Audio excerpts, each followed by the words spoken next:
It's, the whole lockdown thing. We're stuck in lockdown, and New Zealand's like super, super strict. So we cannot like leave our area unless we have like a signed thing stating the reason, all that stuff. There's cops and roadblocks and all this stuff like that. There's a kind of an exemption for how you can travel, and it was if you're transferring a business. We had found, since we couldn't go racing, and all my employment prior to lockdown let me know that they no longer would need my services. It was like, well, I can't go racing, and now I need a new income stream. So this kind of deal came up, and a lot of things had to happen to make it work, but they all came through. And we had to so we were transferring a business, and we had to go down from Taupo to Wellington, so it's several hours drive to purchase this business. So to get through, we had our little piece of paper saying, yep, we can go through, and we put on our like high-vis vests and stuff to make ourselves look really official. And we get down there, and it's a racing simulator of sorts is the business. And it's a full-size, full-motion Holden racing simulator. So it basically looks like a race car on a trailer. And so we thought it was going to be like, most of the other ones we've seen are just like chopped up old cop cars and stuff like that.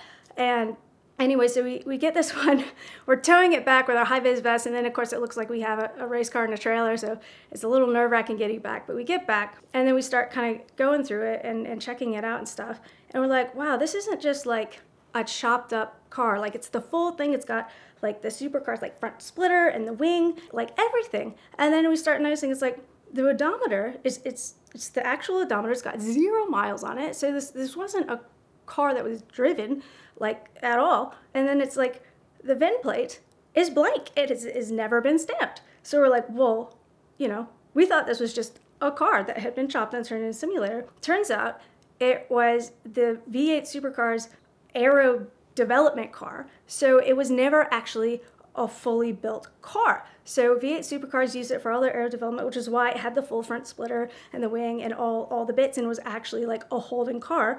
And then when they were done with it, they, I guess, sent it to VSL, who built it into a simulator. But that is how we ended up with a Holden with an unstamped VIN. These VSL sims, they've been stolen before because people want the engine, and then they steal it, and then usually it'll get abandoned because there's no engine in it. So there's a big trailer. It weighs like almost 2 tons, like 1980, just under 2 tons, and the screen is the width of the trailer. So you're in there, there's the glass, you're driving the car, like it's got like a roll cage. It used to have the roll cage that went down the center, but people had, because like real supercars do, but people had trouble with that, so that got cut out. And then we've just like redone it now, so you have the full like sequential shifter and all the stuff like that. But the whole thing, and everyone thinks it's hydraulic, it's actually pneumatic. The whole thing runs on air. So you've got a giant hydrogen compressor in the boot. When I got in it, the deciding factor for me was I got in and I started doing it. I was like, oh, my safety belts. And so it was convincing enough for me to be like, oh man, I need to put on my safety belts. I was like, oh no. So it tricked my brain enough, but yeah. So it was either, get like a home simulator, which wouldn't make any money, or get like the biggest, baddest racing simulator that I could. So that fulfills my, racing during lockdown thing. And it also fulfills my business needs because it gave me enough time. We had to get everything set up. We did a big like overhaul on it and everything, and then had to get all the safety permissions and licensing and all the insurance and everything. So by the time we started coming out of lockdown, then we were able to tow it around. So it's permanently mounted on the trailer. You can travel nationwide doing like stag do's and corporate events and all that stuff like that. And people love doing Bathurst. That's like the big thing there is Bathurst. So we have them do Bathurst, and they get the prizes for the fastest time and stuff like that. And I was towing it around was really good. And then I did that.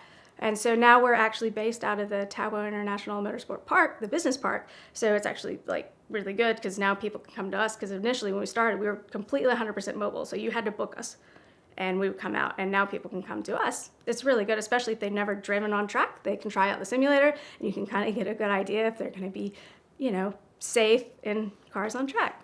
So you can run whatever you want on it. So you could originally, like the OG version, like back in the early 2000s, they had the licensing and ran off an Xbox.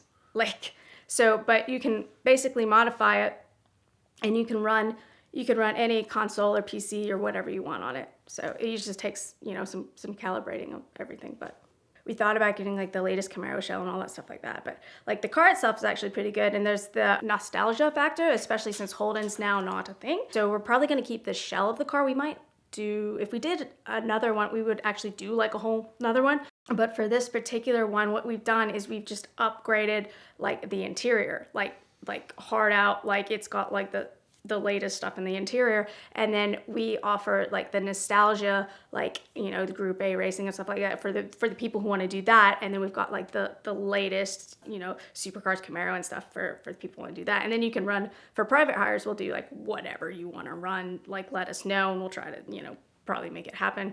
So if you get a ticket, the first thing you should do is text a picture of it to 305-305. That will get the ticket clinic on your case immediately. You'll be facing costly fines, risks of suspension, possible jail time, points on your license, higher insurance premiums, and a lot of bad things that they can help you to avoid. You can also find them at the link in the description below, but the Ticket Clinic is a nationwide law firm with brick and mortar offices in Georgia, Florida, and California, but they've got attorneys everywhere, and that's what's most important, because a local attorney will know exactly how the local laws work, know the people who are in charge, and get you the best outcome possible. So text a picture of your ticket to 305-305 or click the link in the description below to fight your ticket with the Ticket Clinic.